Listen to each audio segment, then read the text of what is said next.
Hi, welcome to the Lone Star Dowsers October 2022 program. You are in for a treat tonight because we are going to talk about lucid dreaming and creating a positive reality.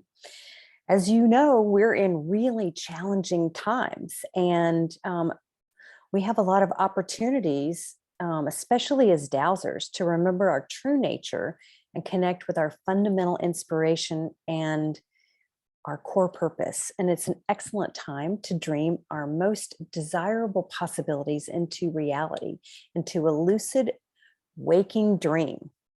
And I'm delighted to introduce Cynthia Sue Larson, quantum physicist, and I'm going to just say magical being, but she has a lot of letters behind her name. So I'll go ahead and give you a little more background for those of you who may not be familiar with Cynthia Sue. She's a best-selling author of several books, including Quantum Jumps, Reality Shifts, High Energy Money. Now, Cynthia also has a degree in physics from UC Berkeley. She has an MBA degree. She's a Doctor of Divinity, and she's a second-degree black belt in Kuk Sul Wan. She's the founder of Reality Shifters. She's the first president of the International Mandela Effect Conference.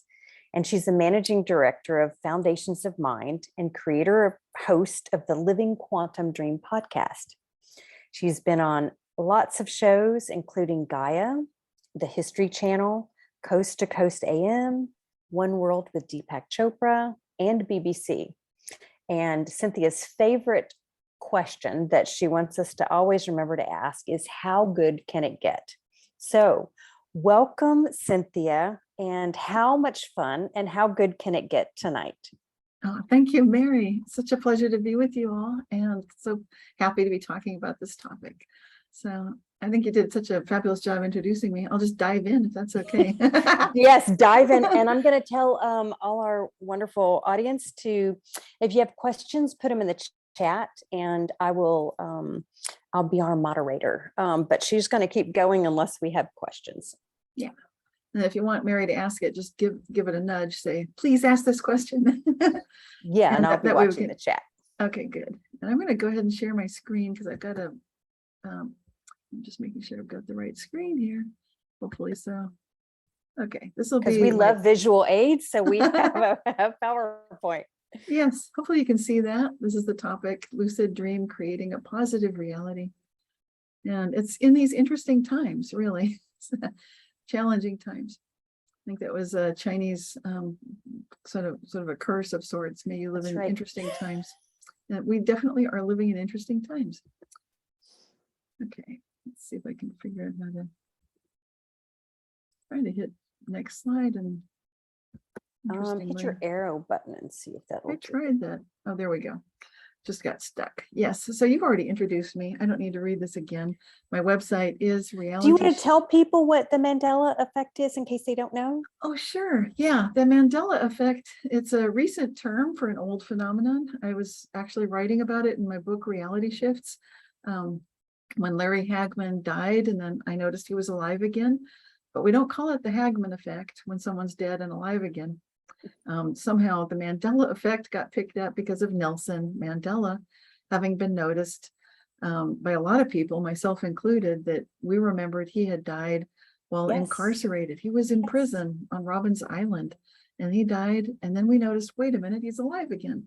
And it's the kind of thing when you experience it, it's often in the periphery of our attentional range. So we're not totally sure, or it's like it's not something that matters to you on a daily basis usually. But sometimes these things come to mind and you realize, hold on, this is so weird, this is crazy, what's going on? And the Mandela effect applies to groups of people. Although there are personal Mandela effects where you notice something that changed, and it's pretty much the same thing as what I've been calling reality shifts. And that's a term that was first coined by PMH Atwater in her book, Future Memory. Chapter 2 is all about reality shifts. And she's using the term exactly the way we use it for Mandela effect, for reality shifts. So I want to make sure to give her credit.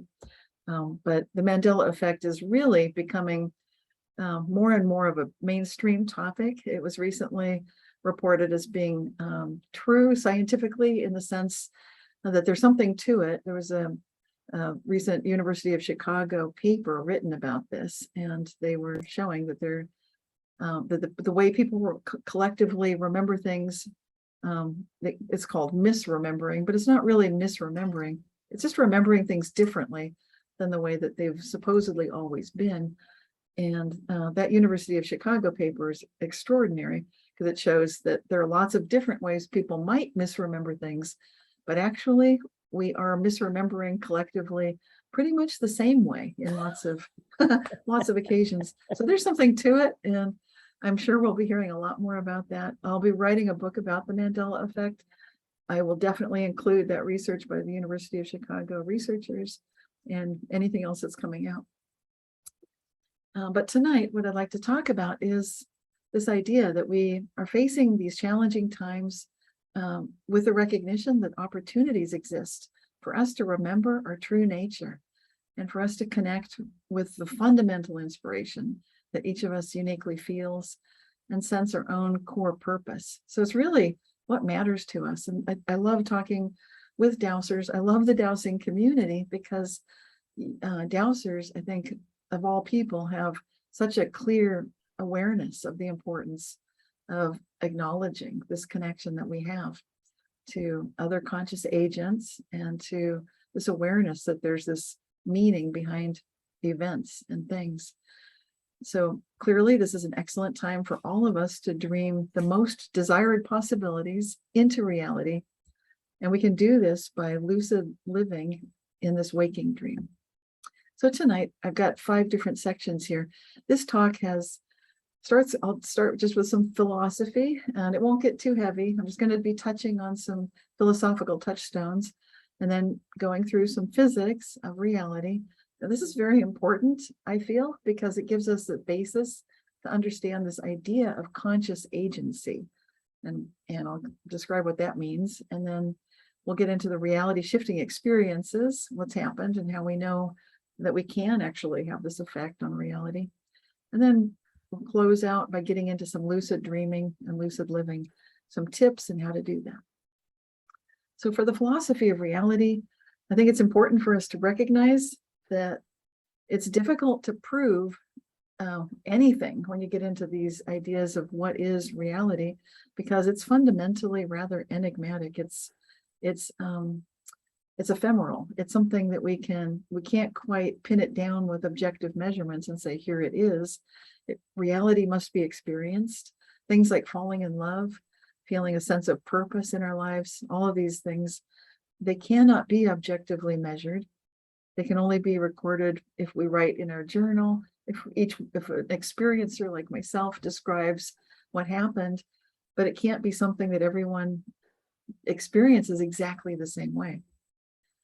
One of the oldest reports of this ineffable presence of somethingness, it's called the Tao by Lao Tzu, who wrote in the Tao Te Ching, there was something undifferentiated and yet complete, which existed before heaven and earth. Soundless and formless, it depends on nothing and does not change. It operates everywhere and is free from danger. It may be considered the mother of the universe. I do not know its name. I call it Tao. I love this. This is just masterful piece of writing altogether. But let's see a couple of other ones. It's not just from China. Here we go to the Bhagavad, try to pronounce this correctly, Bhagavad Gita. And this passage that I'm be quoting here just says, know that as imperishable, which pervades everything, no one can bring about annihilation of this indestructible spirit. So again, it's getting to that essence of the ineffable something greater than what we see in the material world. From the Bible, I love this passage in Luke. And he said, to you it has been granted to know the mysteries of the kingdom of God, but to the rest it is in parables, so that seeing they may not see, and hearing they may not understand. So again, with this concept that there's something beyond the measurable, something beyond what we can pin down. And then, of course, Plato's allegory of the cave. If you're not familiar with this, here's a picture of it just depicting the idea that reality might be something like watching shadow puppets on a screen. So if people, for example, had been kept in a cave, they might think the real world is simply the shadow play of a puppet show that they're watching on the wall. To them, that's reality. But there's another level that we can access where you recognize, no, there's someone feeding the fire that creates the light that casts the shadows of the puppets on the wall. And so this is that allegory of the cave. And this is kind of a strange concept, but it's showing one of the earliest viewpoints that reality is very illusory. And this idea came up again recently in the movie The Matrix. Here we've got an image of Neo stopping the bullets that were being fired at him once he'd recognized that he can awaken within the illusion and he can master that level of consciousness, which is capable of coming face to face with the artificial intelligence bad guys in that movie, and really recognizing that there are two levels of living. One, which is that illusion that he's becoming a master of, and then one in the movie The Matrix, where he's his regular self. And so the idea in this movie is that you can awaken within the illusion and learn to play with this mind-matter interaction. And this, of course, is the stuff that shamans the world over, all on every continent on the planet for thousands of years have actually known about. So would that be our reality shifting? Yes. Kind of being awake within the dream or conscious within the dream? Exactly, yes. And so this idea of awakening is a very old idea, and I'm just showing some of these philosophical touchstones. But for those indigenous wisdom keepers who recognize that we can awaken within this dream, that's been known about for, like I said, thousands of years. And so the shamans have been the keepers of that knowledge, recognizing that they can have a dream, they can have a lucid dream even, they can have real dreams where they're within the dream time and accessing, the reality that's underneath the physical world that we see. So it's kind of like what we see in the physical world is a little bit like Plato's cave, going back to that image. So we see the shadows on the wall, but people like the shamans and the reality shifters and the lucid dreamers are the ones that can come and go from the cave and work within the dream realm, which is the actual real realm. And today in this talk, I'll be describing some philosophers and scientists who agree that that is the true nature of reality. And I'm one of them, so I definitely also agree with that. So let's go into the physics of reality. That's our second point of the 5 points we're covering tonight.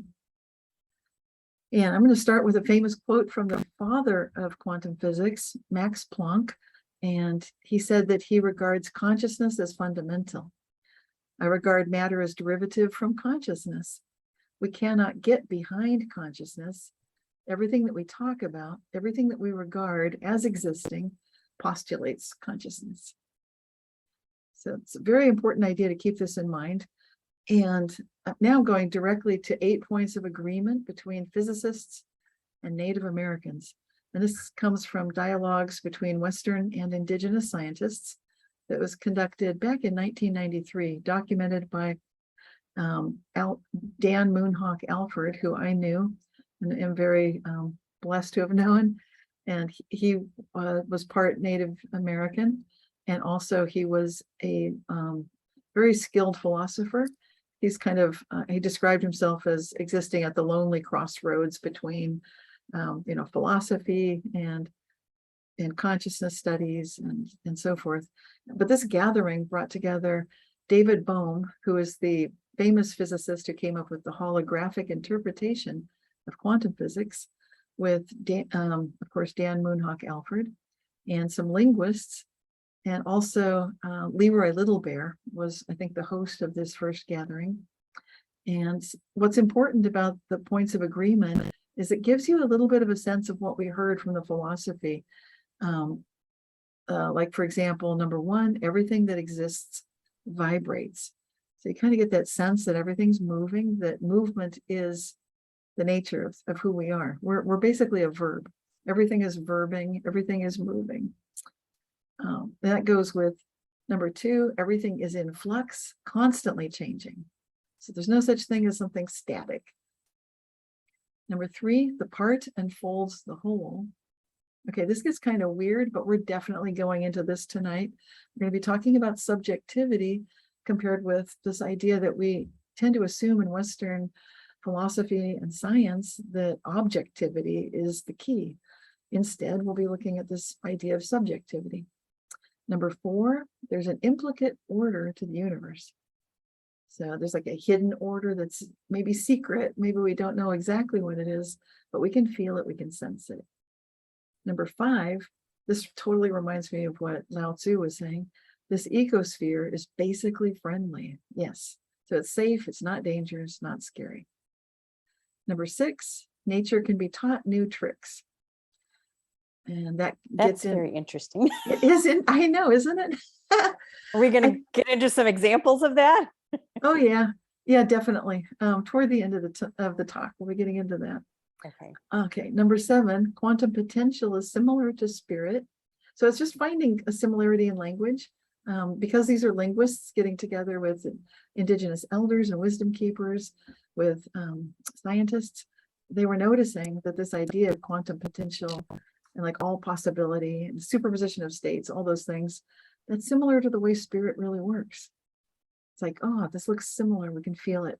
And then number 8, there's the principle of complementarity, which is to say that it's not like something is either a particle or a wave. It can be a particle and a wave. It's kind of like, it's not just true and false.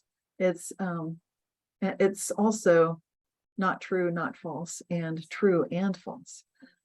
So in other words, you can have a particle that is also a wave, and both can be true, even though that sounds crazy.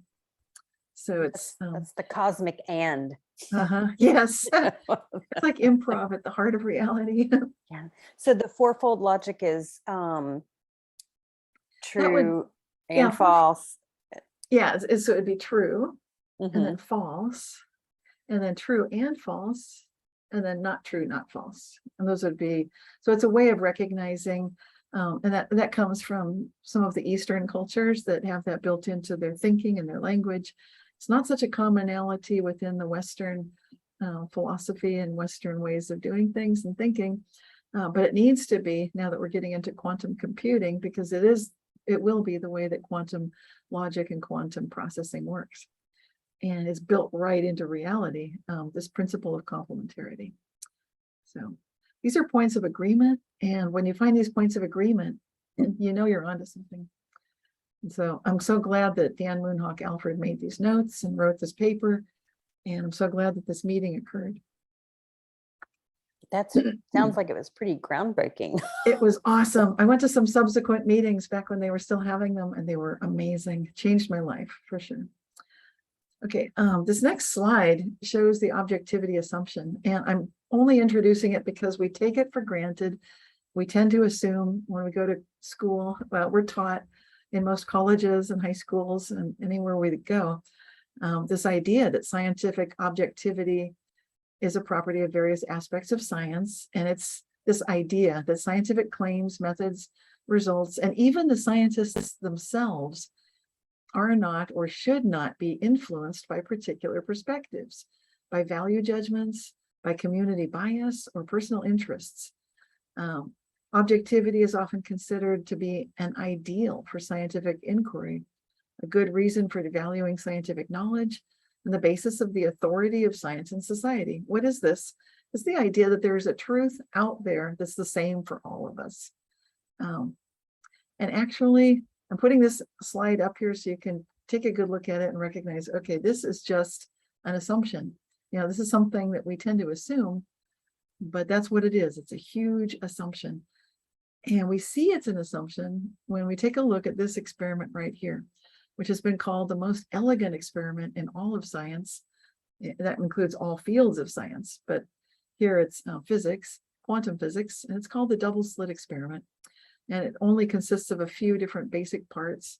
This image that you see on the screen shows a scientist There are two pictures on the left. The scientist is looking at the device, which simply includes a particle emitter. So it's sending one little quantum particle at a time, like one little photon at a time. And the thing in the middle, right in front of the scientist, is a little, it looks like two doors side by side. So those are the double slits in a little barricade device that's right there in the middle. And then over on the right side of our picture, we see a screen. And that's where the scientist is looking to see what happens. And what's interesting is in one image, the scientist is looking at the image, and those little balls of one photon at a time are a little bit like paintballs, and they're hitting the screen after passing through one or the other of the slits. And they kind of create a little splatter pattern like you'd expect to see, showing the kind of the images on the screen of two skinny doorways, because that's pretty much what the double slits are. The scientist is scratching his head in the picture on the right, because what's happening there is, for some reason, and I'll explain what's going on, based on where the detection device is, now instead of getting that paint splatter pattern that would be normal, instead, with one photon going through at a time, we see instead of that, the two little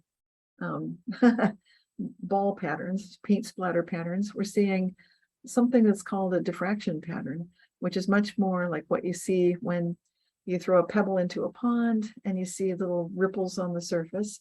If you throw two pebbles in the pond, that's where you get the diffraction pattern, where the waves either constructively interfere and get taller and deeper, or destructively interfere and cancel each other out. And so this cancellation pattern is surprisingly showing up on one of the screens.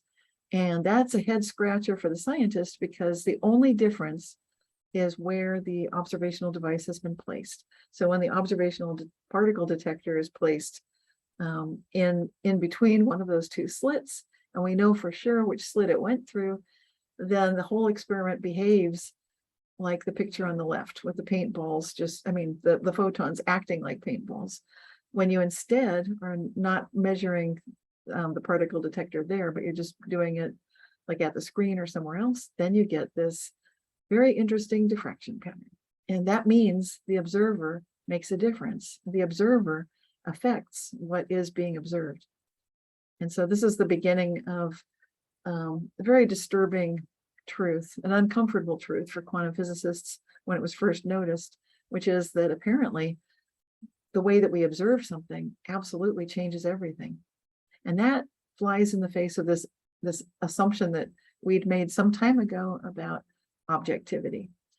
These quantum experiments have also interfered with several other assumptions as well, such as thinking that we can only have a local effect. Quantum physics is showing us entanglement of quantum particles can create the opportunity for non-local effects, for spooky action at a distance. So, question here, just I want to hear you say it. Science is not fixed. It's not solid. It's not just one thing, right? I mean, it is always changing. It's evolving. It's how do you define science?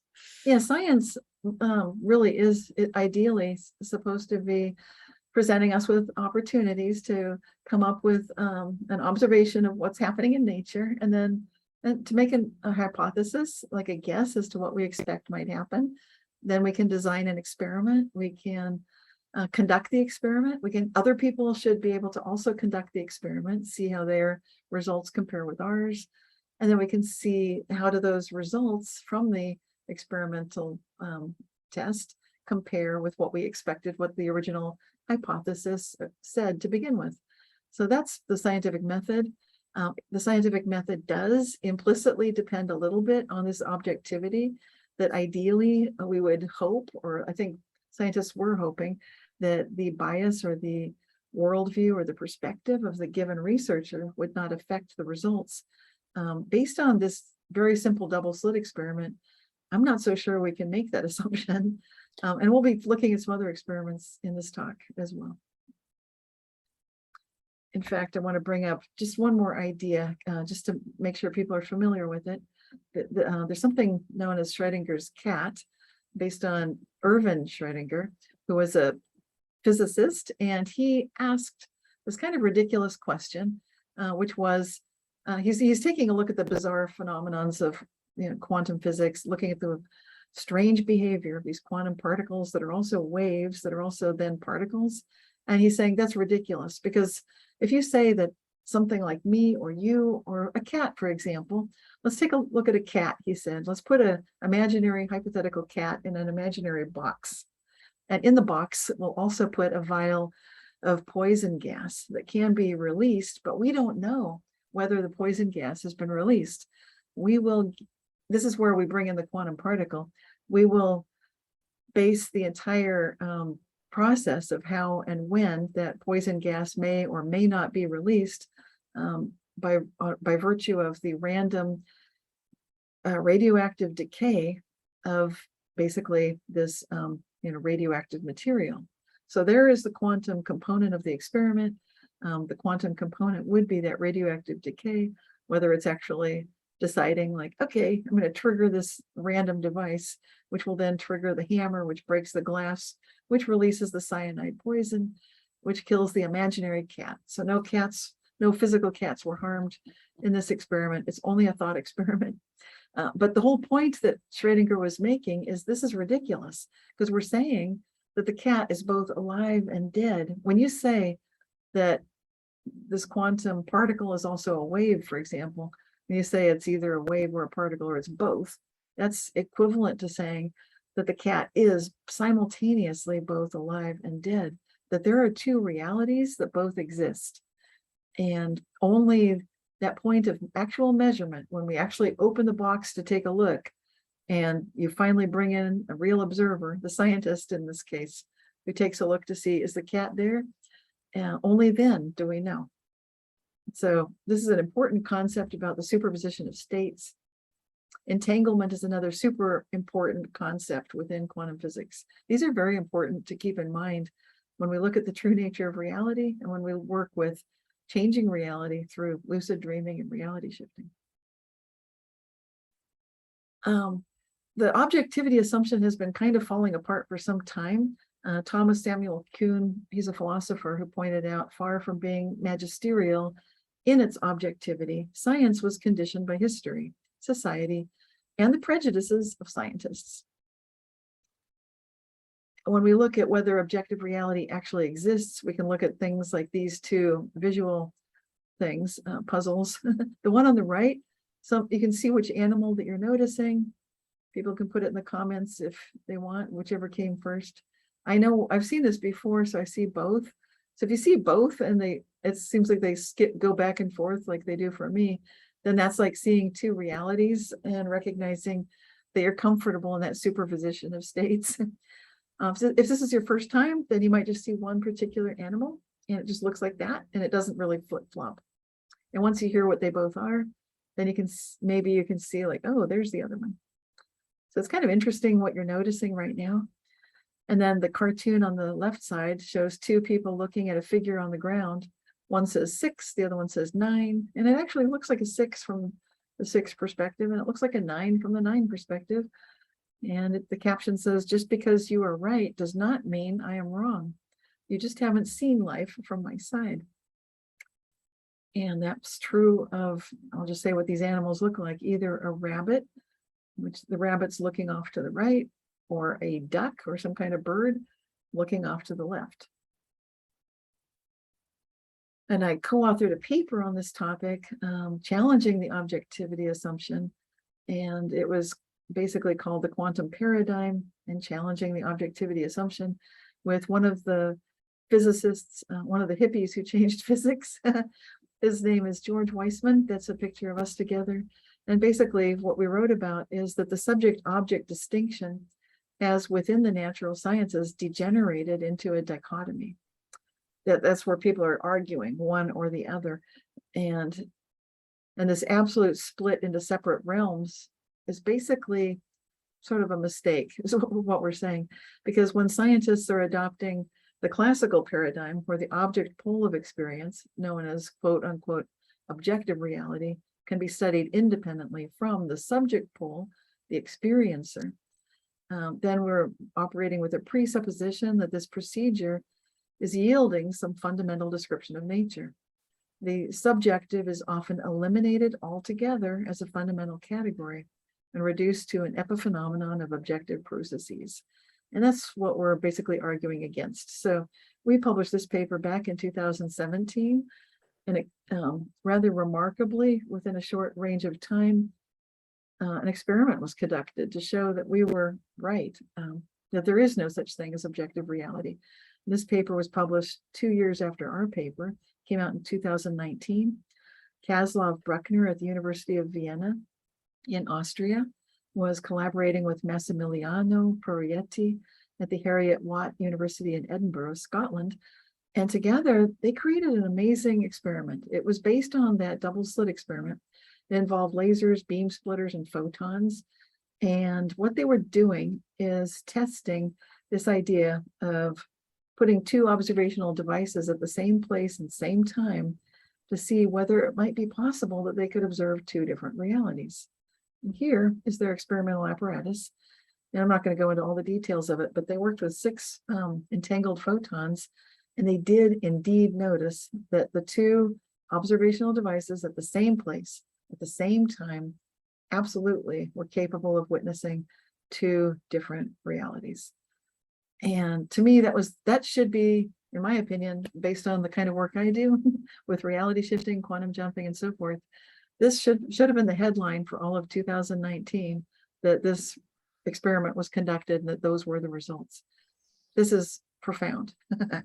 So this Bruckner Proietti experiment is, to me, it's one of the greatest experiments of all time. So would you, I mean, if I'm just super simplifying, so this is just one little interpretation, but maybe we've been experiencing duality, right, in this reality, and maybe really we're moving to quadrality now, right? Or is it beyond quadrality? Yeah, I think it's beyond. I think we're seeing it in real life.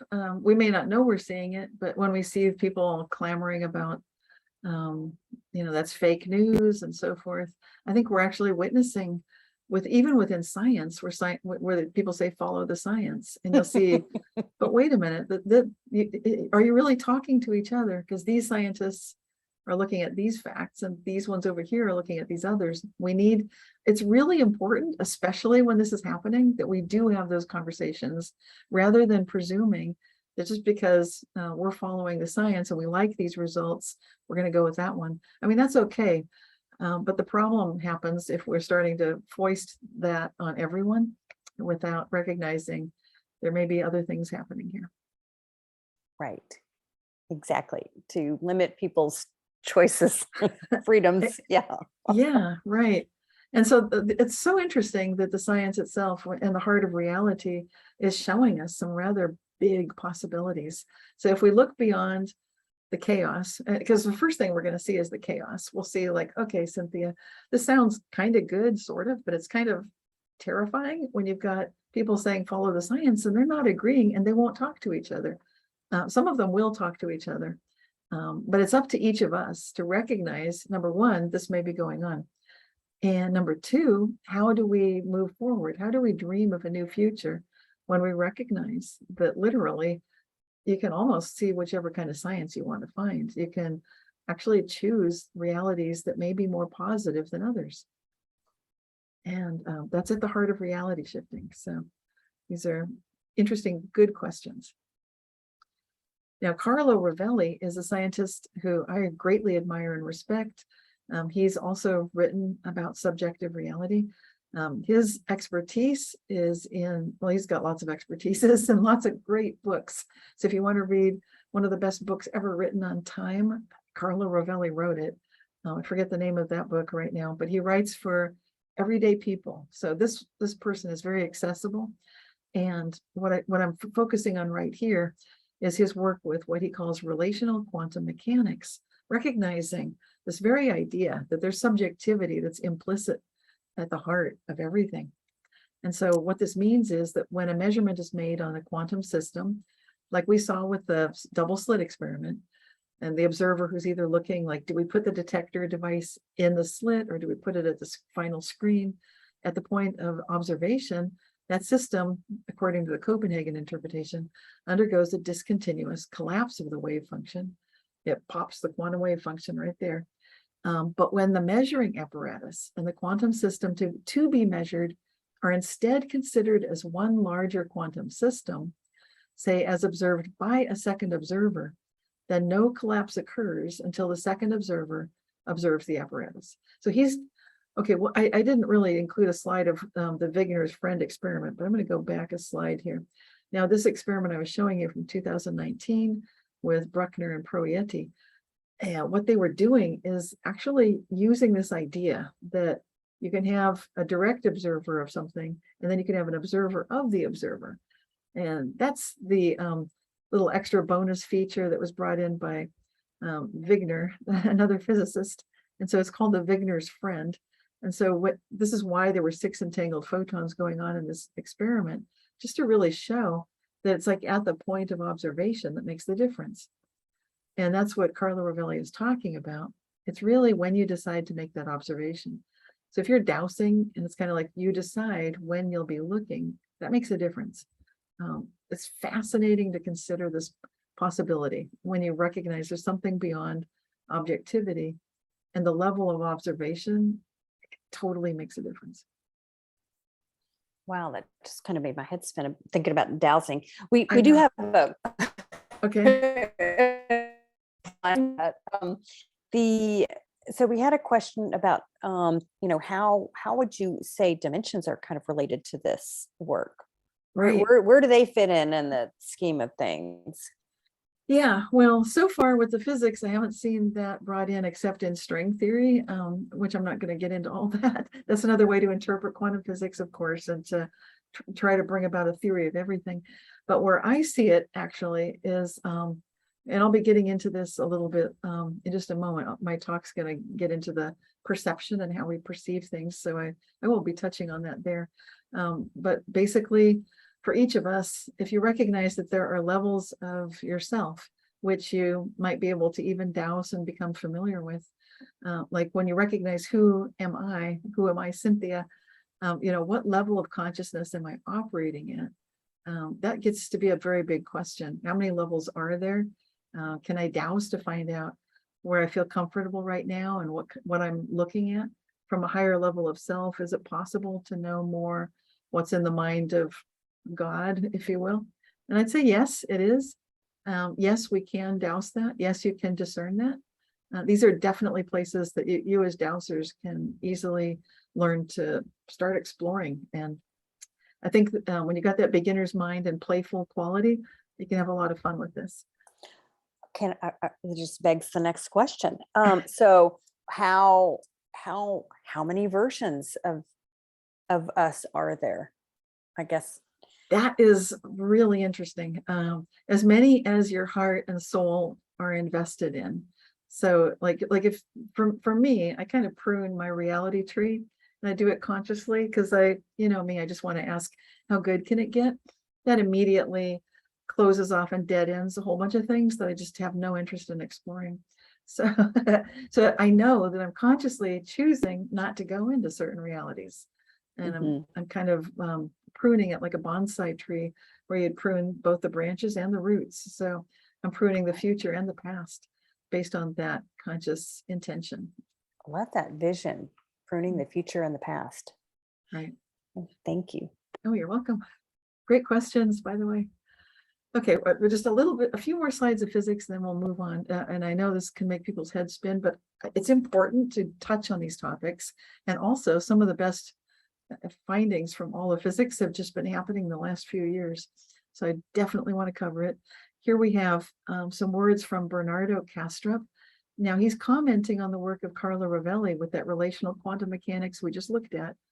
And here's Bernardo saying one of the weirdest implications of quantum mechanics is that different observers can give different equally valid accounts of the same events. Like you can be standing side by side witnessing something, you think it's the same thing, but you did not necessarily see the same thing. Okay, this is huge because as highlighted by Carlo Rovelli in his relational quantum mechanics, This means there should be no absolute observer-independent physical quantities. All physical quantities, the whole physical universe, must be relative to each of us, to the observer. The notion that we all share the same physical environment must therefore be an illusion. I know this stuff's mind-bending, but these are who I consider to be the top thinkers of our time. So I really want us to keep this in mind. And it's positive. It's all good. Well, yeah, because you talk about, I mean, people growing up in the same family, everyone has a vastly different experience. People watching an accident will all have seen different things. You know, there's something interesting about that same family idea, because we tend to assume with the objectivity assumption we had the same family, but did we really? I have a younger sister, and did she really grow up in the same family? No, she did not, because she grew up in a family with an older sister. Just right there, you can start. I know your mind is spinning, but it's like, okay, even right there, none of us grew up in the same family. If you're a middle child, nobody else was the middle child, not exactly. So we did not grow up in the same families, even though we tend to assume we did not. And things were completely different. Is everybody's head spinning or your mind bending yet? Yes, that means we're all here together. Good. Yeah. Okay, thanks for bearing with us. Okay, this next slide, this is another one from beautiful Bernardo Kastrup's mind. He wants us to know mental states are real. Perfect for us to know as Dowsers. So the physical quantities describe merely our perceptions.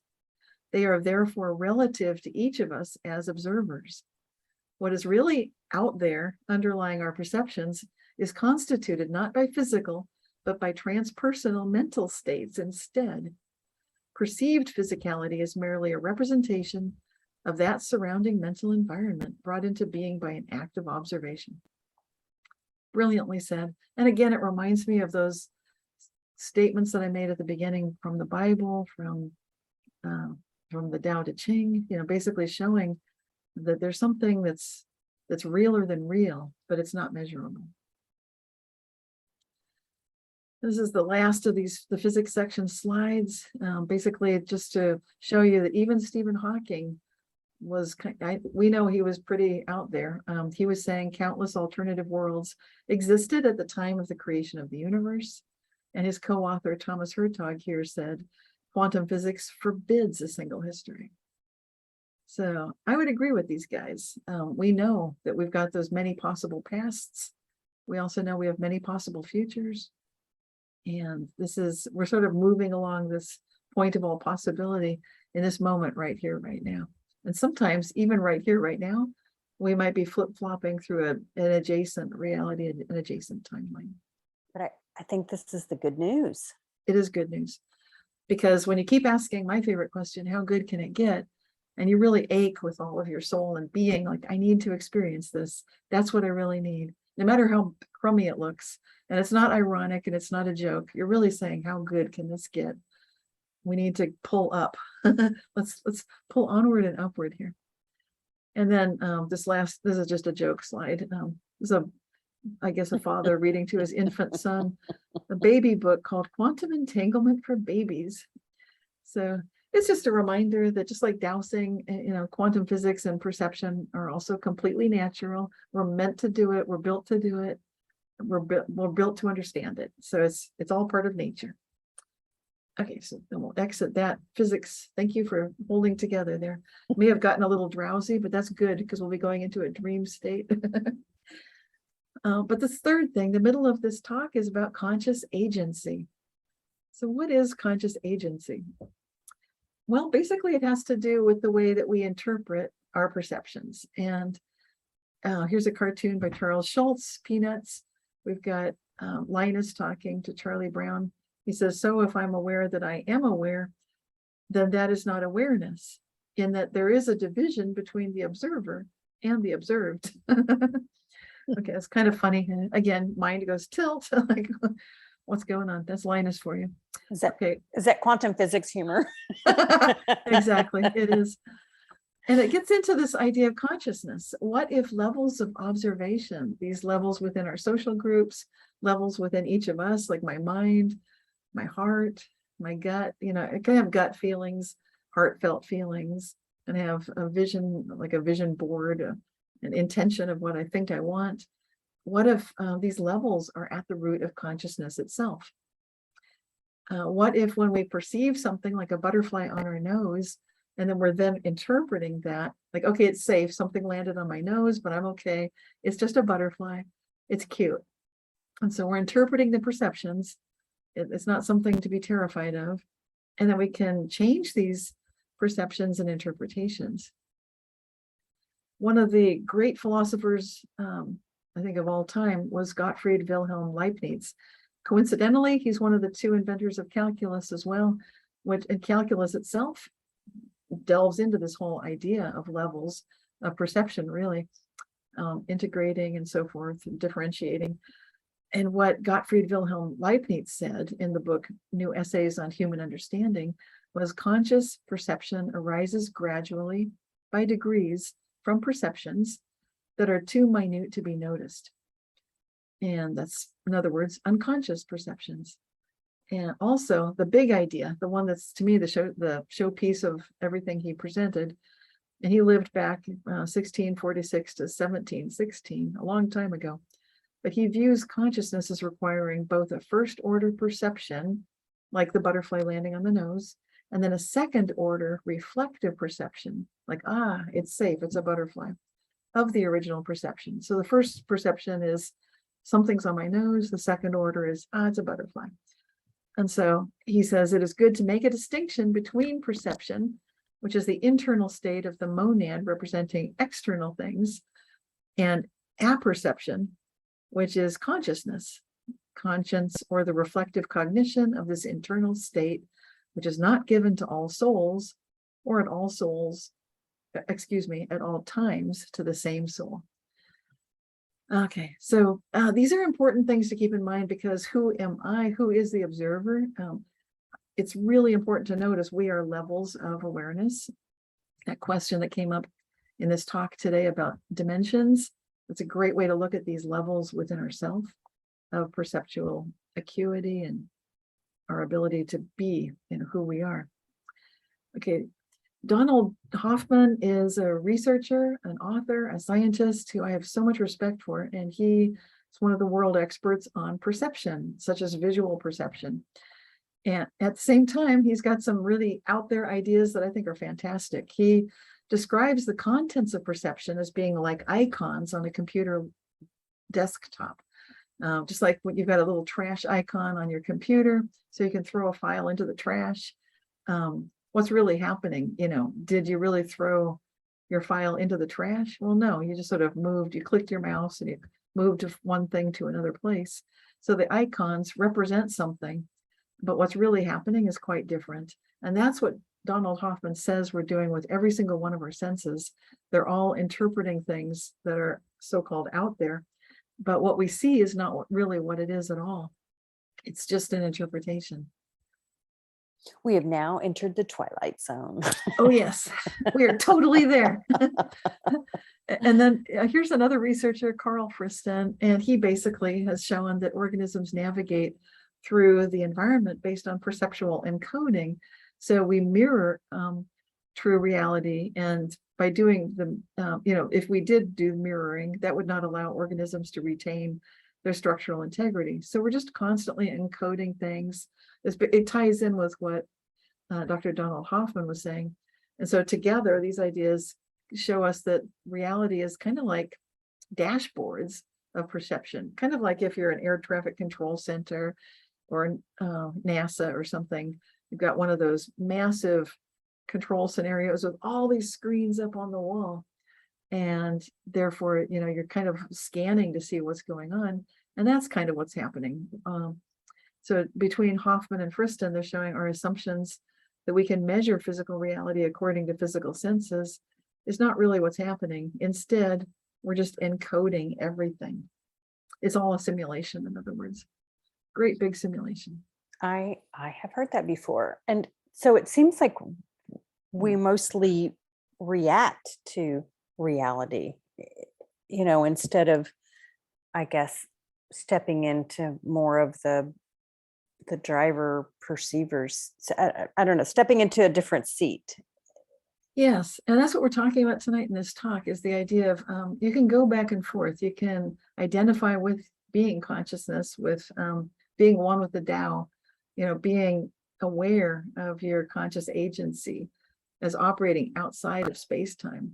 And when you do that, then you're accessing, like a shaman would, the true nature of reality, and you can start getting results within physical reality that in the future that correspond and correlate with what you're co-creating in that dream plane. And that's what the shamans have been doing. And that's what lucid living is really all about. Yay. Yay, I know. This guy, Tony Bell, he has, I got to see him give a talk at UC Berkeley at the Redwood Center for Neuroscience. And I just loved what he was saying, because I'd meditated that morning, and what came through was exactly what he ended up talking about, which blew my mind. But of course, this is another example, of course, that reality is, and our conscious awareness is flowing through levels. So Tony Bell, it's hard to find his work because he kind of went kind of low profile, but here he is in all his brilliance. And he said biological order comes from information flows up and down levels, and basically, through emergence and submergence. There's no such thing as noise. So these are concepts that he's sharing, that level switching networks exist in all living matter. We see it in the neuroscience of animals, and we can also start noticing it everywhere.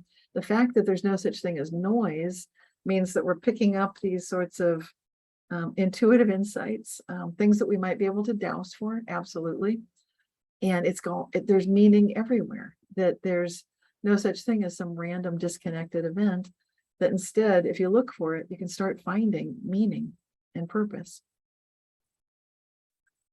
And this ties in, of course, with what I was writing about with George Weissman, my co-author of that paper about the quantum paradigm. Basically, distinctions are the key. So the quantum paradigm that we were proposing basically focuses on these experiences that we have, which are very subjective, and we're calling it distinctions, is the whole heart and soul of it. It's operating within consciousness. It is very unique to each and every one of us. And now I'm going to come right back to Donald Hoffman, because bless his heart, he has basically said, and we recently had him on a live stream for the International Mandela Effect Conference, and I've also interviewed him on my podcast, Living the Quantum Dream. And he said that space-time is dead, that everything we can measure, that idea that that's all there is ridiculous, because now we've got this proof coming through. At the beginning of it is coming through in the form of that image under his face. That's the amplituhedron. And that amplituhedron is the beginning of a new math. It's the beginning of a new science. And it's going to start showing us how you can look at the seeming disparity and impossibility of bringing together quantum physics with relativity. And this is what Carlo Rovelli was talking about too, because Carlo Rovelli loves bringing these two together. This is where he's got his relativistic quantum mechanics. But when you do that, it's that difficulty of bringing quantum mechanics together with gravity. That's exactly what the authors of the paper on the amplituhedron have said. And that paper was published in 2013, and it was published by Nima Arkani Hamed with Jaroslav Trinka. And they said quantum mechanics and gravity together make it impossible to have local observables. So it's a pretty deep paper. And what Donald Hoffman is saying is a little bit mind-blowing. But the big idea, again, as always, that we're the big constant here, it's just back to the Tao again. If you look at that amplituhedron and you think, oh, that's the Tao, that's the ineffable, that's the unknowable, but we are connected to it. There's meaning there. There's a hidden order. Then yes, exactly. So I guess if I had to simplify it, yeah, for all the non-scientists that might be watching this, is that nothing's fixed, nothing is set in stone, everything is mutable, changeable, and we are a part of that process. We're not necessarily the effect of something outside ourselves. And there's a greater fundamental reality that's more than what we think we see, which is good news when you want to do some lucid dreaming, lucid living, reality shifting, because you start, instead of looking at the reality that you think is all there is, you can start out knowing, no, that's not all there is. It's like a simulation in the sense that it's like a dream, and it can change, and it will change when you meditate and when you connect with that true fundamental reality. That's the true foundation, the true basis, the true, it's like the Tao. It's like what's really real. And this philosopher, Thomas Nagel, his view from nowhere also shares that same perspective, that it's possible to realize that our perceptions are caused by actions of things around us through their effects on our bodies. But we can also postulate that since the same qualities that cause perceptions in us also affect other things and can exist without causing any perceptions at all, their true nature must be detachable from their perspectival appearance, and that therefore they need not resemble it. So what's really operating at that foundational level may or may not show up in our measurable reality form. And then number 3, Thomas Nagel's third point, we form a conception of true nature operating independently of any perspective, the view from nowhere. And again, there we are, the Tao, the amplituhedron. It's kind of like that foundational essence of what is, that's mind-blowing to comprehend in its fullness. So is it appropriate to call that energy, or do you like essence better? Different people have different names for it. Like in Taoism, they call it Tao. If you're very spiritual, you could actually really call it God, or you could call it the creator. You can call it source, whatever you want to call it. But there is something in that nothingness that's quite real and it's quite conscious. And it's kind of like got the basis of everything right there. It's a little bit hard to describe because it doesn't fit into anything that we can measure, that we can all objectively agree on. Exactly. Yeah, so it's this whole talk is a bit mind-blowing and mind-expanding. So I'm glad you record it, then people can come back to it, because I think that might help. I'm realizing, some of these ideas, if it's the first time you've seen them, you might want to soak on it, soak it in, absorb it, and then come back and take another look. But next, we're going to go into reality shifting. What is that? Because that is the art of lucid living. And so I'm just going to go through. This is what I've spent the last more than 20 years of my career looking at, working with, writing about. And reality shifts can involve big things like this very large, this is a time clock, a sundial. Sundial. Yeah, it's located, you can see how big it is because that's my young daughter who climbed up to the top of it when she was a little girl. So it's about, I don't know, 10, 12, 15 feet high. The thing is huge and it's made of concrete. And it looks like it's been there for decades, but it showed up one day when I was on a walk there with some friends and we were talking about reality shifts, and I was asking if they'd ever experienced them. And then lo and behold, right in front of us is something that had never been there every time that we'd come to that same place before. And it's even got a date on it, 1970. We saw it in the 1990s. So it's been, at that point, it had been there over 20 years. It was a gift from a sister city in Japan. Pretty mind-blowing to my friends who said, like, have you ever seen this before? And so we had the collective shared experience that it was new to all of us. But at the same time, it had been there.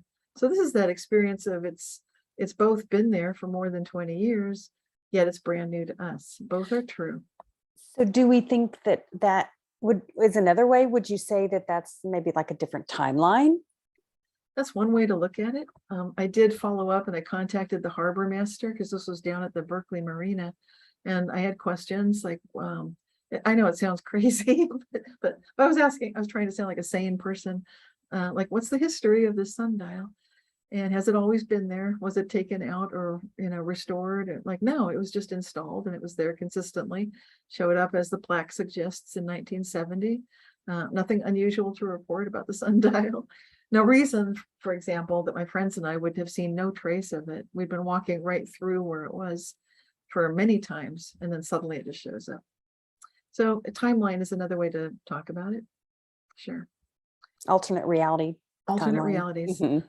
And here's another example from the town of Bolton and in the United Kingdom in England. Half of the residents of this town remembered that their museum, the natural history section, had contained a prominently displayed dinosaur.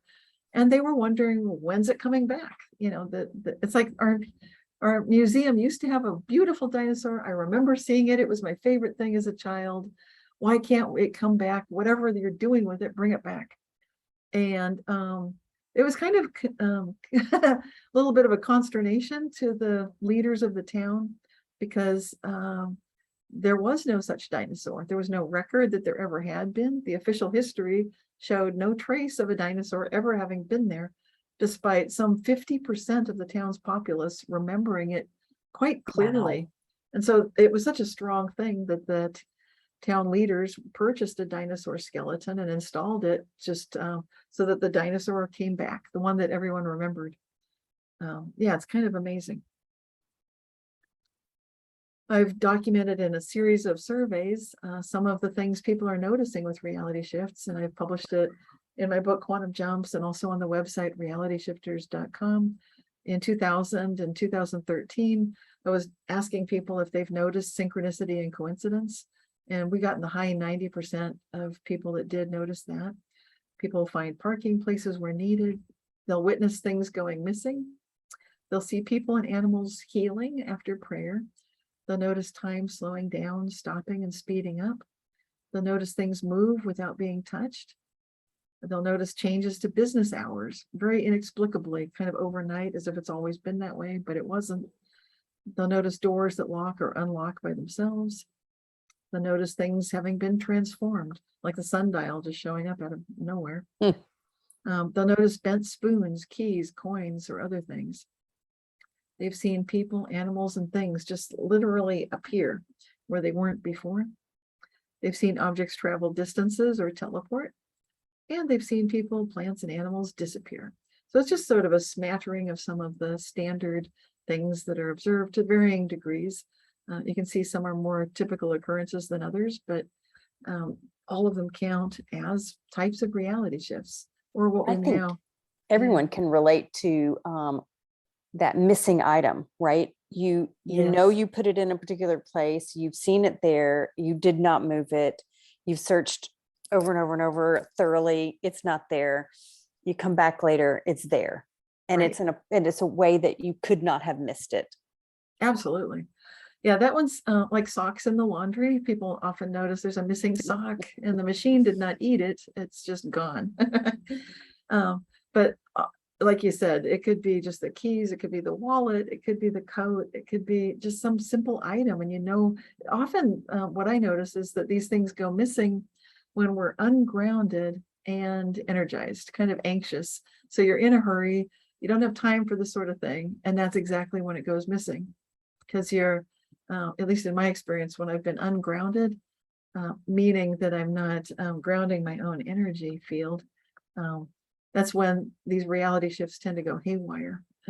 I get a lot of reality shifts to the point that they're pretty common for me, you know, every day, every week.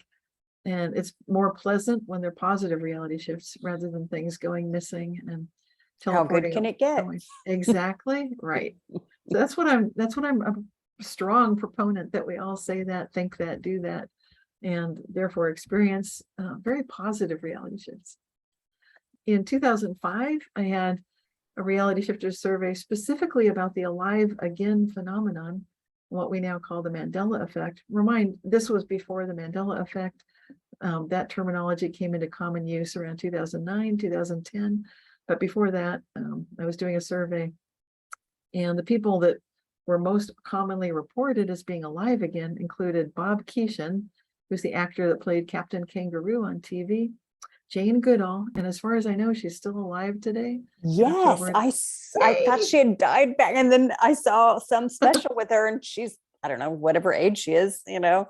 I thought she'd passed too, and I'm so glad she hasn't. Yeah. And then Larry Hagman, That was a big one for several people. And then Bob Hope, Jack Palance, B. Arthur, Ed Asner, Walter Cronkite, Mariel Hemingway. So these things change. If you check now, you'll see other names are popping up. Of course, Nelson Mandela. But the point is that this is a very big phenomenon. And I think in the past, Mark Twain, kind of made light of it, like the rumors of my demise have been greatly exaggerated, Mhm.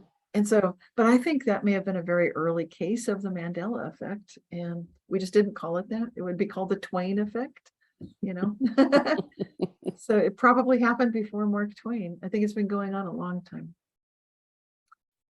And then who experiences the reality shifts of the Mandela effect? I know we want to get into the dreaming, so I'll just go through this. This is a pretty detailed slide, but I did a survey to find out, based on the Myers-Briggs interest inventory, what kind of personality types are more likely to witness reality shifts and the Mandela effect. And the long story short, it seems like 14% of the population are witnessing some 62% of reality shifts and the Mandela effect. And that's interesting. And these are people that are intuitive feelers. And those are people who would be doing that kind of self-awareness of what level of consciousness are they using. They might be more likely to be dowsers, quite likely.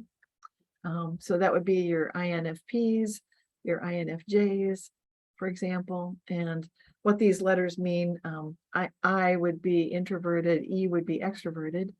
The next letter would be sensing or intuiting. And what we're noticing is it's the intuitives that are more self-aware of these internal processes. And then between thinking and feeling, they tend to be the feelers more than the thinkers. And then the judging and perceiving is the J or the P. So it seems like intuitives naturally understand quantum logic. I think all of us are capable of it. So just because you might be a different personality type doesn't mean that you can't lucid dream and lucid live. Of course you can. It's just sort of like showing that there's a preponderance of intuitive feelers. That's very interesting. And then I looked into what's going on. There are lots of theories about why is the Mandela effect happening. And to me, everything points back to consciousness. Some people say it's a simulation, but I would say let's look deeper, because what is real when you're simulating something? It's going to be the Tao. It's going to be that foundational layer. It's going to be consciousness. Some people say it's just mistaken memories. It's like the memories are screwed up somehow. You're making mental errors. But what is behind all memories? That's consciousness. Some people say CERN is behind it. They're up to no good. They're tampering with reality.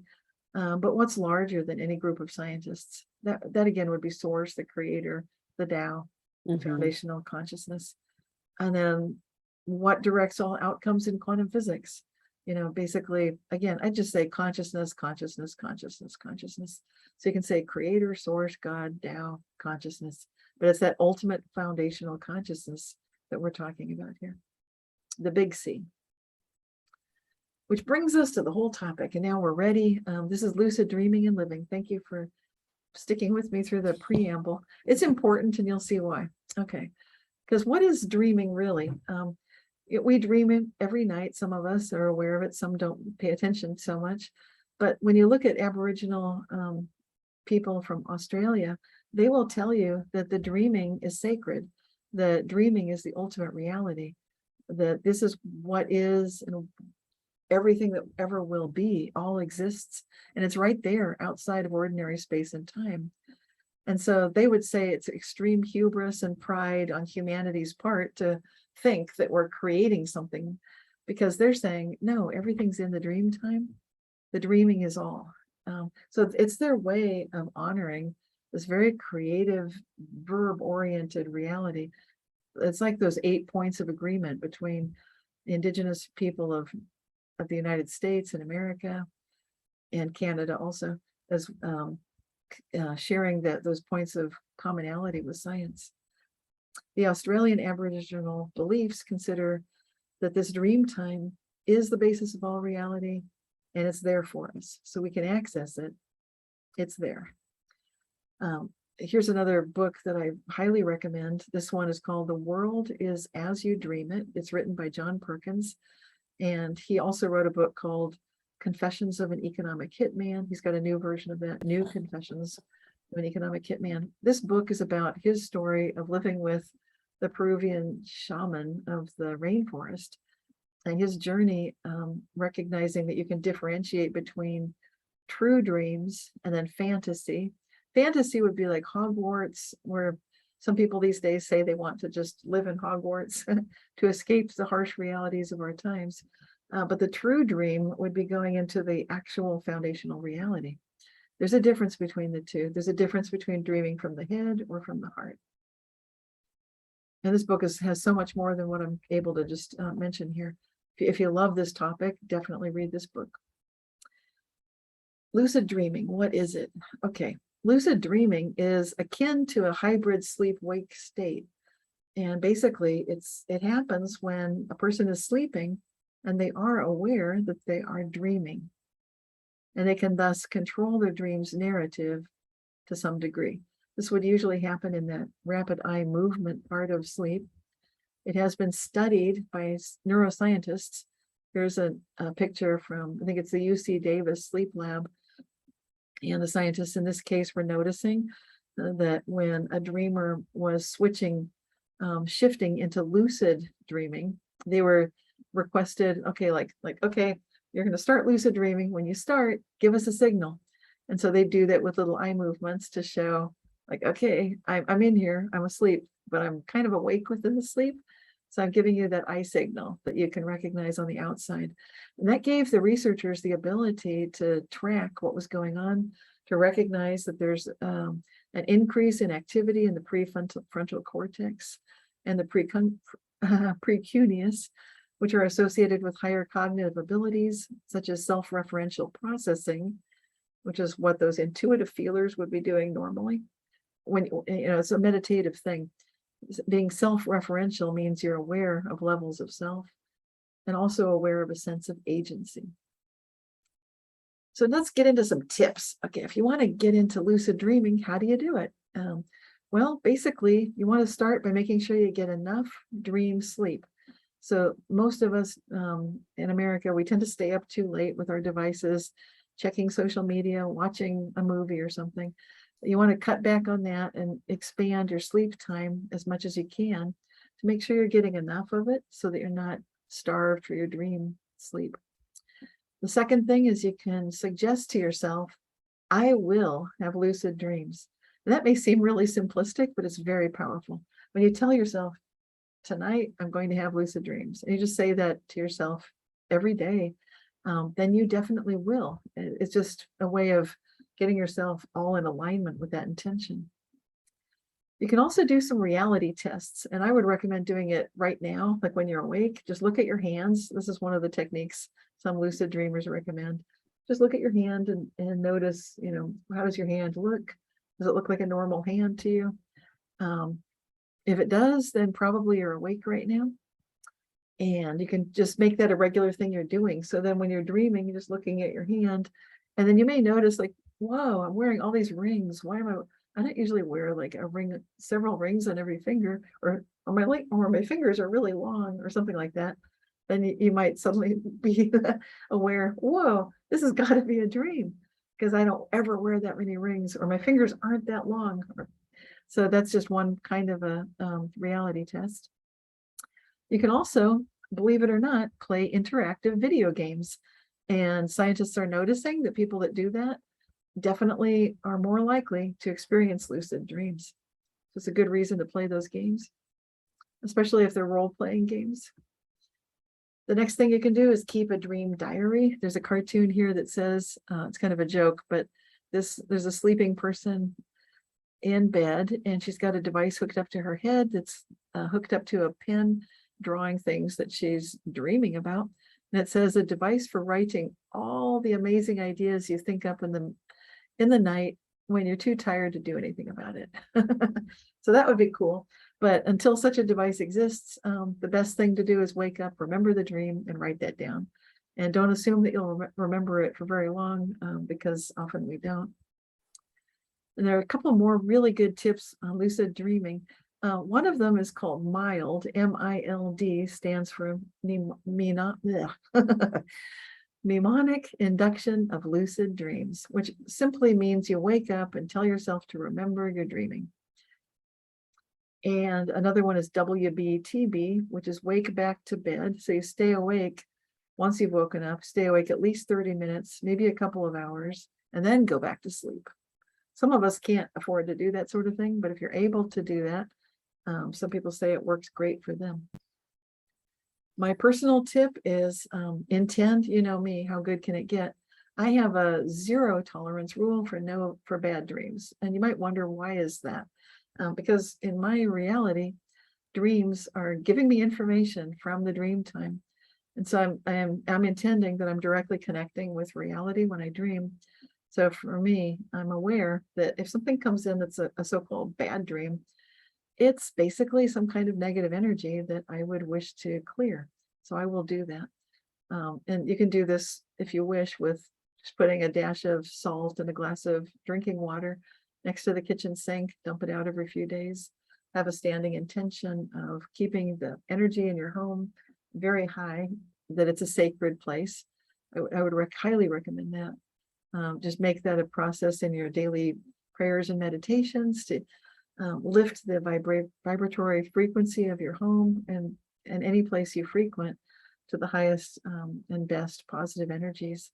When we do this together, I know that we can basically bring heaven to earth. But it's our choice. And if we don't do it, then you'll inadvertently end up with occasional bad dreams. But you don't have to. Nobody has to have bad dreams. And I find that when I recognize that, the fact that there is a bad dream developing is enough to wake me up in the dream.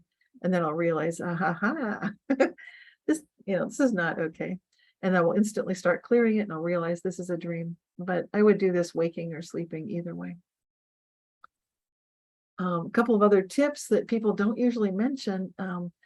It has to do with those transitional states between wakefulness and sleep. And when you're first falling asleep, you have an opportunity to be aware of this sleep-wake state. And you can sometimes start a lucid dream when you're in that hypnagogic state. And this is often, there's an image here that shows, this is called Mavro Mattis's 4 stages of hypnagogia.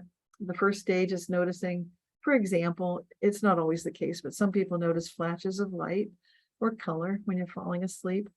The second stage would be floating, drifting faces, nature scenes. The third might be autosymbolic phenomena, kind of like symbols and shapes and things. And then the fourth would be starting these hypnagogic dreams, which you could also say, if you're awake in them, that is a lucid dream. That's a great way that I find quite helpful to go into a lucid dreaming state. And then when you're waking up from being asleep, you get another opportunity. Edison was said to use this technique, the hypnopompic state. And his Edison technique involved sitting in a chair and sleeping, like taking a nap, holding something heavy that makes a noise when it drops in one of his hands. When it hits the floor, then he wakes up. And so that transitional state for him would give him the benefit of inventions and ideas. So a lot of gifts can come from this lucid dreaming sleep-wake state. So all of these are great tips that you can try on a regular basis. See which ones work for you. And then when we get into lucid living, now we're taking the idea that you can lucid dream, of course, when you're sleeping, but you can also start operating with the same concept that you are pure consciousness and do some reality shifting in waking life. And one of the fun things that I'm sharing in this slide is the remarkable finding that back in the year 2011, that's 11 years ago now, there was a majority of physicists that were interviewed that agreed that all objects, including each and every one of us, can exist in superimposed states. And that was more than 2/3 of the scientists at that event that believed that that's the case, that it should be possible for objects, no matter how big, to be prepared in quantum superpositions like Schrödinger's cat. And so the era where quantum theory was associated only with atomic realm appears to finally be over. And that's definitely true. There's a picture here of the quantum life being in two places at the same time. And we've got a researcher typing on the computer and somebody also having some fun looking through binoculars with a duck outdoors. In one of your books, you tell a story where you had a vivid memory of being in one place, and then someone else at that exact same time that you knew you were home saw you out somewhere and was emphatic that they had seen you. So yeah, that's that, Yes. being in two places at the same time. Yeah, it's doable for all of us. And I think it helps to know that it's possible. What we're doing by reviewing the science is, I'm not trying to put everyone to sleep. It's actually, there's a reason for it because we have analytical, rational minds. And when we know that the science is moving, and we're now at a place where these ideas from these ancient ideas from shamanism are not so far out anymore.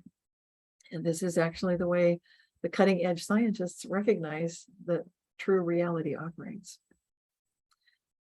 Neville Goddard was a great one for recognizing that we can change our conception of self. And he said that you can change your conception of yourself and you'll automatically change the world in which you live in. This is that whole subjective reality thing.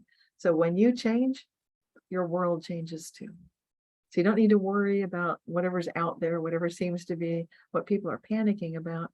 You can focus on you and your experiences and really make that heaven on earth, make your world a paradise, and you can literally change everything. And Gurdjieff also said that you can choose to evolve your will and your character. He spoke about the evolution of mankind being the evolution of consciousness. Consciousness cannot evolve unconsciously. So it really is our job to, recognize that the evolution of man is the evolution of will, and will cannot evolve involuntarily. So we're choosing our character. We're choosing to ask a question like, how good can it get? Choosing to focus on the positive. And David Spangler, who also teaches and writes about these things, invites us to answer the question, how are you imagining yourself? This is that imaginal realm again that Henri Corbin talks about. Your imagination works inward upon you, and the effects of this flow outward into the world. Where I am part of the world, part of a flow of imagination through the world. You are a world shaped by your thoughts and feelings. That's the same thing I've been writing and talking about too. So let's get into this. What are the requirements for reality shifting? I think this is probably the most important slide of the whole show if you want to know what's important. It seems simple. It is simple, but it's huge. You need to align all levels of yourself. That question about dimensions of reality, all dimensions of yourself, all levels of yourself, from your head to your heart to your gut. What you need, what you love, what you desire needs to all be the same. So what you need, what you think you need, what you know you need, what you really truly love authentically, genuinely, and what you're envisioning for yourself and for others, they need to be one and the same. When you've got that, when you're lined up, it's like opening a combination lock. Finally, it opens. And if they're not aligned, then don't expect miracles. I mean, a miracle might occur, but it's going to be to your benefit to first take care of yourself and make sure that what you know that you need is what you love, and it is what you desire, and it matches what you know your soul and your spirit also intend for you. So that's the first one, and that's kind of the key of the whole thing right there. Secondly, you need to make sure you're energized. This is connecting to that Tao, that foundational reality, the divine source, the creator. This is how we recharge our internal energy. And thirdly, equally importantly, you need to be able to let go, to be detached from all those possible realities, yet still entangled with everyone and everything you love. And this is kind of like being of the world, but not in it, if you want to say it that way, being a particle and a wave.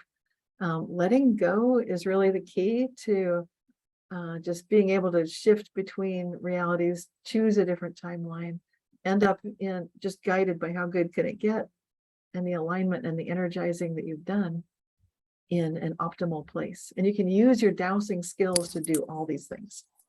So that's the good news. That's where dowsers have a huge advantage, because this will give you the ability to know Am I aligned? Am I in alignment with all these levels? Am I fully energized? Have I fully let go? And then if not, these are things to work on. Some techniques you can use would be lucid dreaming, knowing that you're dreaming right now. And so telling yourself, like right now, I, Cynthia, am dreaming. And I say that, and then I challenge myself to believe that. And I'm doing it on purpose because it jolts me out of thinking that I'm just here talking to you guys in a Zoom and having this conversation and recognizing, no, this is like a dream. This is a dream. And the real me is operating in that Tao, in that foundational reality outside of any particular given physical moment. So these are the two ideas here: lucid dreaming when asleep, lucid living when awake. You can also do a meditation where you shift your awareness back and forth between being pure consciousness and of that no, nowhere, no when Tao state of being outside of space and time, and then back to your physical self. And so one of my favorite ways to do that is a nothingness meditation, just stopping all thought, just letting go of every attachment to anything, just going as much into nothingness as possible, and then coming out of that, then going back into that nothingness. So it's a way to activate and awaken the sense of being pure consciousness at that foundation level of being. Can you guide us through a Yeah. short, I know we don't have too much time. I would love for our members to experience this. Yeah, we can do that. Let me see. I think I just have a couple more slides. This I just wanted to mention there's something called a starfish position. If you look at reality shifting, the kids on TikTok making it very popular. And all they're doing is turning off the left brain with a busy work activity, like counting to 100. Keep your arms and legs separated so you can stay in that state of being pure consciousness. And then you can state affirmations. I have lots of these in my book, Reality Shifts. You just think and just constantly be repeating like a mantra. Right now, at this very moment, I'm shifting reality. Then the rest of these slides, I'm talking some more about the Mandela effect. We can shift together. We can choose timelines together. We can enjoy placebo effects for ourselves and others. Works for animals too. We can see Lazarus species coming back, plants and animals both. Here's the coelacanth fish, huge, and lots of them are back. They were extinct more than 100 years. They're back. Galapagos tortoise, you'd think it's too huge to hide. It was extinct, now it's back. We cover this regularly in the International Mandela Effect Conference every month on a live stream. We can see nature solving seemingly unsolvable problems. We're experiencing instant evolution. The Mandela effect apparently has moved our kidneys to a safer place. Lots of things are happening like this. And we can ask that question, how good can it get? So, and then the last two slides here, I'm just showing, if you wanted to follow up on what we're doing, you can go to imec.world and subscribe to, and then you'll be updated when we go to our live stream events each month. And we will have a conference again at some point. And then you can subscribe to my newsletter, realityshifters.com, and that comes out free every month. And there are gifts, free gifts when you sign up. And I don't share the newsletter list with anyone, neither does IMEC. And I'll give you the meditation ebook and an audio chapter and so forth. And so, yeah, let's do that. So this is the last slide. I'm just going to leave it there. Let's do a meditation together. I think that's the whole point tonight. We can't necessarily sleep unless someone happens to fall asleep while we do it, which is great. So instead, we're going to do a guided meditation, which will be very good. It'll be geared toward experiencing this sort of lucid state. So I'm just going to invite everyone to just go ahead and close your eyes wherever you are. Take some deep breaths. Recognize that all this information has been for a purpose, to soothe and reassure the rational, analytical parts of ourselves that may have thought that any of this might be outlandish or impossible. Hopefully you can recognize that good shifts are always possible, that we can experience lucid dreaming, that we can experience an intention to explore reality through a state of pure consciousness, trusting this very safe, beautiful Tao, source, creator, foundational reality. That's a very nurturing place for each and every one of us. And that the purpose of this lucid dreaming exercise will be to have a unique experience for yourself. And if you wish to have a group experience, we'll have that opportunity as well. So whichever one you want, you can choose. And in the form of consciousness, we all know what we're doing. I'll be available for the group. So if you want to join with me to make a wish for the best for all concerned, the best for all of creation, you can join me in that. And if you'd like to work on something subjective in your own world, you can do that. I'm also supporting you there. Either way. So just focus again on your breathing.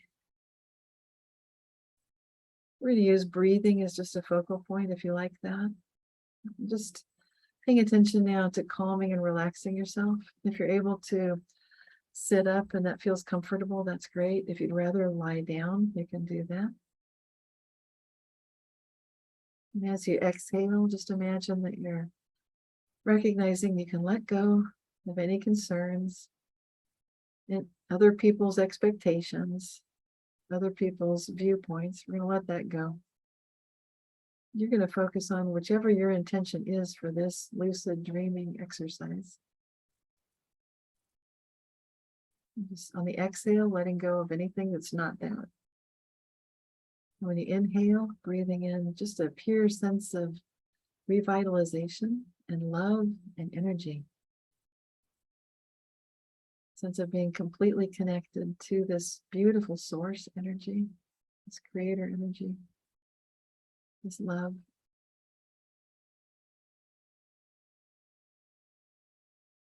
With an awareness that right now you are shifting reality. You are a reality shifter.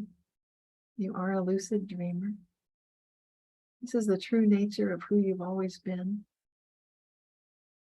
And it's perfectly safe and wonderful and enjoyable to activate these qualities within yourself. You are being guided by a higher level of your own consciousness, or what you might think of as angelic realms. It is beautifully nourishing, nurturing, loving Tao, this foundational creative consciousness. If you prefer to think of it as the cosmos, that's fine. However you wish to conceptualize it is just fine. Recognizing that right now we're inviting and welcoming this beautiful energy, this awareness. Whether you're focusing just on your own personal life, which is wonderful. I'm so glad you're doing that.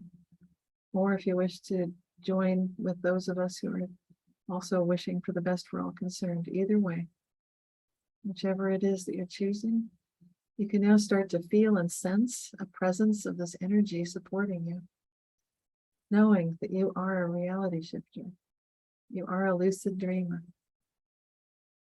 These very strong abilities that have always been there for you are now becoming fully aligned with who you are and your core identity.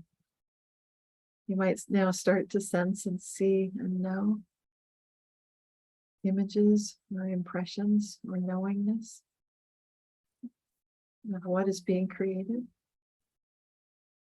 With this lucid dreaming, lucid living awareness, you can recognize that your consciousness is the true being, the true core identity of who you really are.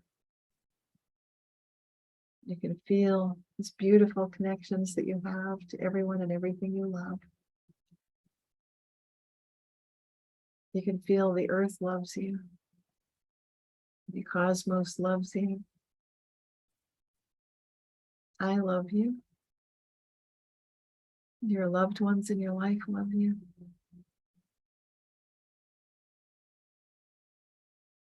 You have this beautiful connection to the cosmos and to each and every one of us.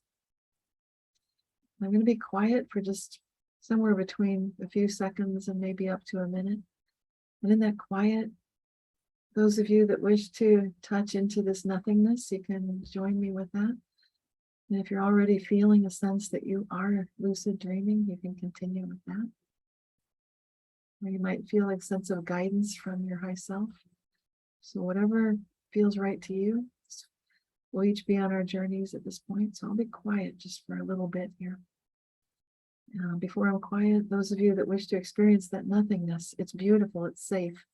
To me, it feels like going into that place where the Tao, the cosmos, the creator, source, God, draws forth all that comes into being. Feels like the ultimate safe place to me, to be there. Feels like so much love. It's so quiet. It's so beautiful. It feels like everything stops and you can just feel the love. And there's no thought there. There's just beautiful nothingness. So if you wish to go there, you can join me. Otherwise, with whatever feels right for you, it's all good. And I'll be back in just a few seconds.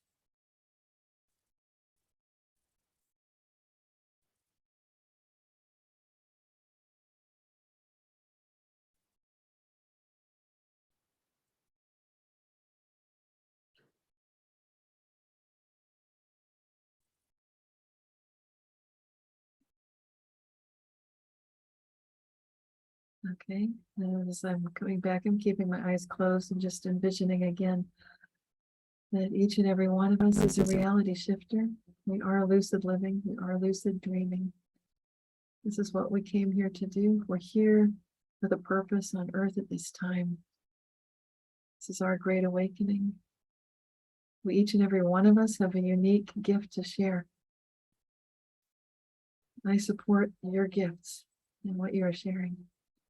When we bring this together collaboratively with a genuine wish from our heart and our soul and our mind, the fullness of our being, we're experiencing how good this can get for each and every one of us, then it is so.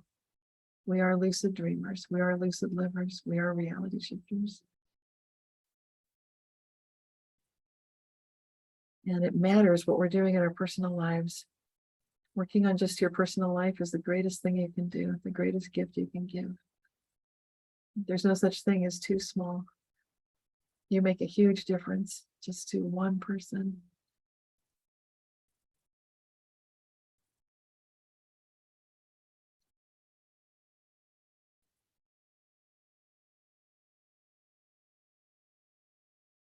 And before we awaken and open our eyes, I'm going to set the intention that we will come back to the normalcy of our regular everyday lives.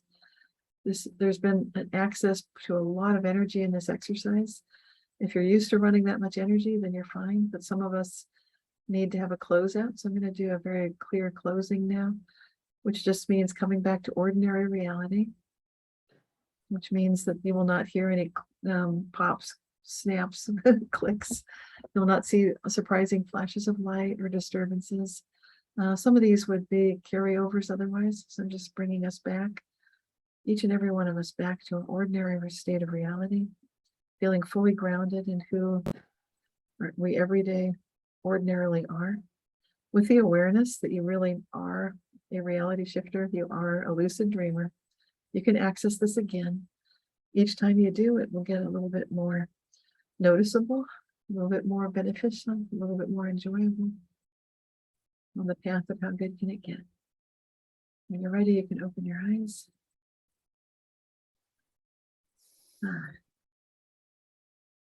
Have a new reality. Yes, I just realized I'm going to turn off share screen if I can find it. Here we are. Okay. I had that other screen up the whole time. That was great. Thank you. Does anybody that is still with us have questions for Cynthia Sue?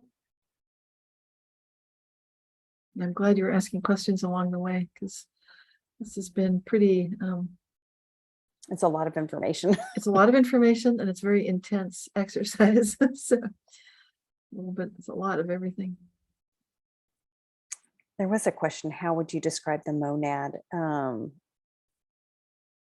don't know if that's too big or grand to go into now, or Yeah, I think, do they have a context for that? There's, it was in someone's quote.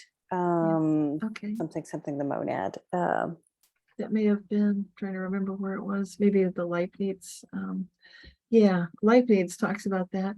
I don't get too much into that concept. I like Leibniz's ideas when it comes to these levels of consciousness. His ideas about the monad feel to me, we each take what feels right to us. And that part of where he was going felt like it was getting a little bit too much into its own headspace.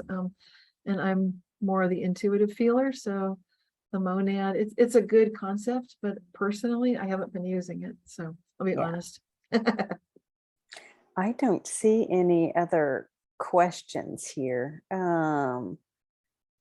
You can raise your hand, you put something in the chat if you have. We could all just be sort of absorbing that experience, because I think Right. it was pretty rich. One I thing found we myself can kind do, of dabbling between the group and the individual, yes, um, you'll be putting this on YouTube, so I can come back and answer questions there too, which would be good. oh yeah. We The can operate outside of this current moment. so it's like using your imagination, right? I mean, it's the seeing yourself like it's already done. Yeah, that's the dreaming, exactly. That's this idea that so many viewpoints are sharing the same thing. And exactly, when you get into that real dreaming, the true essence of who we each are, then it's not fiction, it's not fantasy. We're capable of accessing the true, authentic core reality, where we all have a connection, where we are all entangled. And that is really powerful. I notice sometimes that in dreams that I will be watching myself, and in other dreams I'm in the dream. Yes. So with lucid dreaming, is it one or the other, or Well, this is a good either or? question. Anything's possible when you're lucid dreaming, because some people will have a question. You can ask questions when you're lucid dreaming. You can get answers. And so you can say, what does it look like to see myself from above? And then suddenly you're seeing yourself from above. And then you can say, okay, that's weird. I want to be back in me. That feels more normal. So it's gives you the capability, like you're playing a role-playing game on a computer, that you can sort of say, like, I want to experience this, and then that happens. And the feedback, that dialogue that's happening, is the same thing when we're lucid living, that's happening in the form of synchronicity, coincidence, where we're having an ongoing conversation with the cosmos, with that foundational consciousness. And to the degree we do that in waking life, we're living a lucid dream in our daily life. We're seeing reality shifts. Yeah, and we can go for more positive. I had something happen last week that was just that. I was speaking with somebody, and then all of a sudden I had this thought about collaborating together. And just as I thought it, I mean, it was maybe 1 second, like, I don't even know if I'd quite finished the thought, out of the mouth of this other woman was those exact thoughts that I had just said. She spoke them. So I don't know if that's lucid living or not, but it was kind of Absolutely. like wow. Yeah, So, absolutely. And you'll find, I think you've noticed probably, that the more in alignment you are, people think of it as authentic. When your head and your heart and your gut are all lined up, then you're going to see a lot more of this sort of thing, because you're just moving all of a piece. You're not disjointed and fragmented. And so you'll get to see that kind of synchronicity happening, and it'll tend to be very positive. Both. possibilities are very exciting. Yes. All right. Yes. We have had a lot of fun tonight, and we've gone a little bit over. So for those of you that are on, thank you for sticking with us. And so Cynthia's website is realityshifters.com, and you can sign up for her newsletter. She does individual sessions, right? Yes. And you, what else? You can join her Mandela Effect. She has fabulous books on her website that I would highly recommend. And they're, some of them are thicker and some are skinny, but they're digestible. Anyway, it was fun. So I'm seeing lots of thank you Thank you. from people and appreciating that. Yeah, I think it's a lot to sort of, I think we'll all be integrating this. So Changing the world. Thank you. Thank you to everyone who's absolutely. participating and listened to the whole thing and watched, because each and every one of us makes a difference. And when we're doing this together, it's huge. It's like we can reach that tipping point where no matter how things may seem in the so-called real world, we can change it. So we're doing it.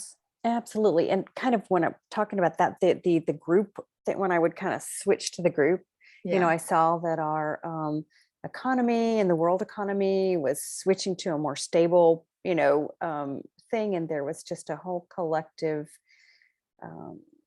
camaraderie, just a more sense of a well-being and people working together instead of against each other. So, Oh, I love that. yeah. Well, I could keep talking, but I'm going to sign us up. So thank you so much, Cynthia. This has been amazing. And I will send the recording out to everybody. So, all right.